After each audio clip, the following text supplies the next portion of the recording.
Well, I'm Chris, and this is my buy used Nitro RC. We're just going to go through this one and evaluate it real quick and just kind of take a look at what it is. I paid a total of $138 for this one. The guy said he was going to throw some extra stuff in. That's always cool. So we have a complete set. No RC parts get left behind on this channel. If I don't use them, I'll sell them on eBay real cheap. But I'm keeping those. And I mean, look at this thing. It is crusty. Would you even try to spin this engine over? It's stuck. Of course it is. All right, so let's go ahead and take a look at the bodies real quick. That's just garbage. Oh, damn. Somebody kind of smashed the wing on there. We'll heat that up, straighten that out a little bit. But somebody out there needs this freaking body. So let me know if you're looking for Red Cat Racing Lightning EXP Pro. Look at this. That is insane. So this is a perfect example of a Nitro RC that you never ever want to buy unless you already have a collection and there's really nothing out there that interests you. This interests me way more than any new Nitro out right now. It has an OS Max CV15. So if this thing has an ABC Construction piston sleeve, we've already won 100% with this. I paid $138 total shipped to my house. And worst case scenario, we can park this one out because look at it, it has that like Syntax style clutch. We have a tensioner on there. I'm not sure if that's aftermarket. That's super cool.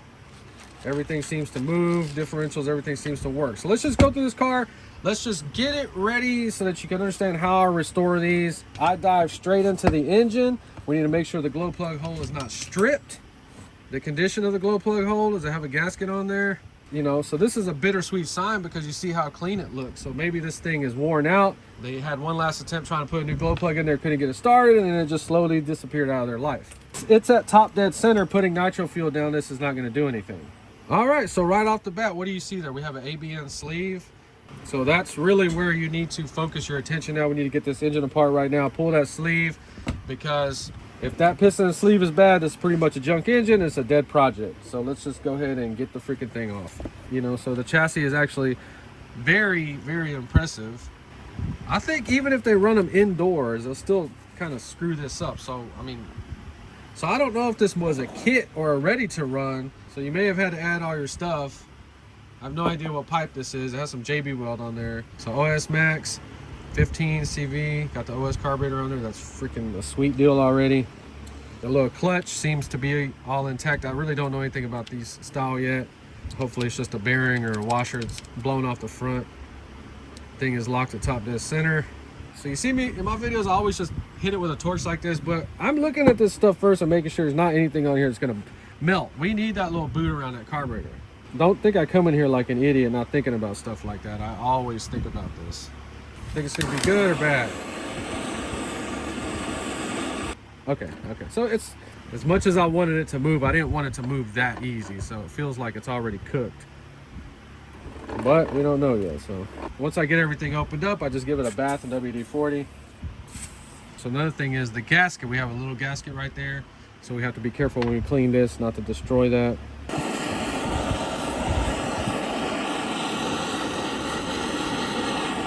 So in case you don't understand why I'm heating it up like that, we're trying to melt any fuel or whatever has went in there between the block and the sleeve and kind of like super glued it in place, because that's what happens. Yeah, I can't find my main zip tie I use. I'm using this piece of junk one. But there you go. Try to get it out like this as much as you can before you put pliers on it. So another thing on these pistons and sleeves is whenever you try to pull them up and they get stuck like that, what that means is that it's blown out at the bottom where all the ports are. That's why it's getting stuck. And we're not crushing it, we're just kind of babying it up, man. We have no choice. So if you're into this nitro stuff and you're pulling sleeves and pistons, you're gonna get you a little file set like this. It's fairly inexpensive. And then before you send them, oh my God, that's still hot. Before you send them off so they don't get mad at you, just knock that crap down. Always look at the orientation, make sure there's nothing weird on it. Make sure your wrist pin moves free like that, both ways. This is very, very, very critical. Never do like a simple bearing check, just this way, in and out. All this feels good. We're just gonna spray a bunch of WD-40 down on those bearings and just let it sit there. So now, moment of truth, and like what a lot of people mess up on this stage is they do not clean the piston and sleeve. meaning that they're testing it out while it still has lubricant on it of some sort. This is just gasoline. We're just trying to take that oil off. And you really don't know, and that's why I kind of joke about all the tests that people do. Oh, let's check the compression on there. That's all bullshit.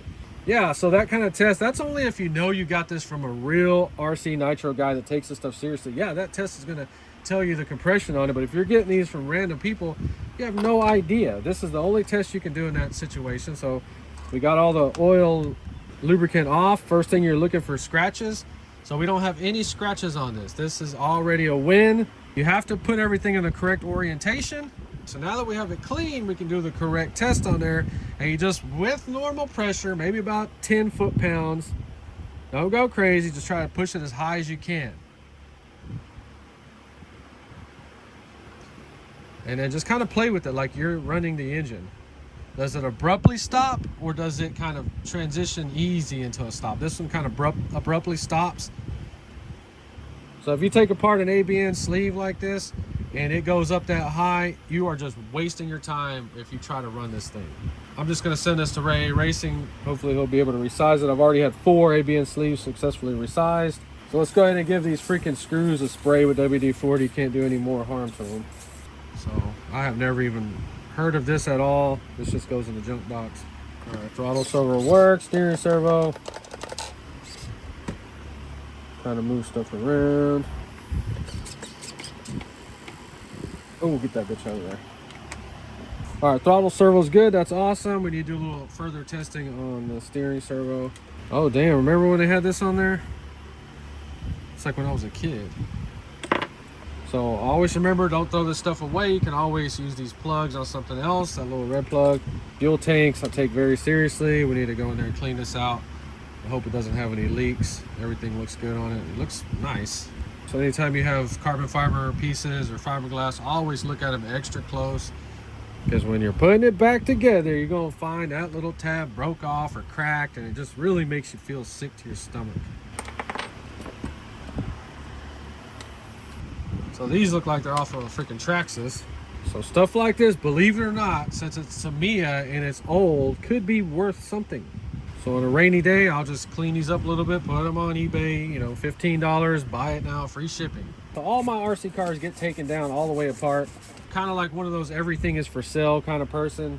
So I go through them completely that way. If I do sell or trade, I am confident that they're not getting screwed with some internal damage part, or maybe the second speed doesn't hit, you know, trying to keep a good reputation. On these old belt driven cars, you got to go through the motions, make sure nothing feels stuck, everything feels fine. We are having some kind of issue with the steering. Oh, look, okay, there it is. Okay, we have something broke right here. So the main thing I've learned about these touring cars is you want a 2-speed because you can always delete or cancel out or block one of them. But when you're buying a 2-speed car, not having either or, usually the clutch bell part will be missing. You are taking such a huge risk buying that thing. And clearly you can see why I paid the money for this one, and it's going to be nice eventually. So just kind of showing you what's going on, just putting some kind of content out there for the Nitro RC people, and I think I got pretty lucky on this one. I think it's going to pay off well. So future video, this one coming. Oh my God, scratching up the unscratched chassis. Well, that's it for the video. If you enjoyed, please like and subscribe, and thanks for watching.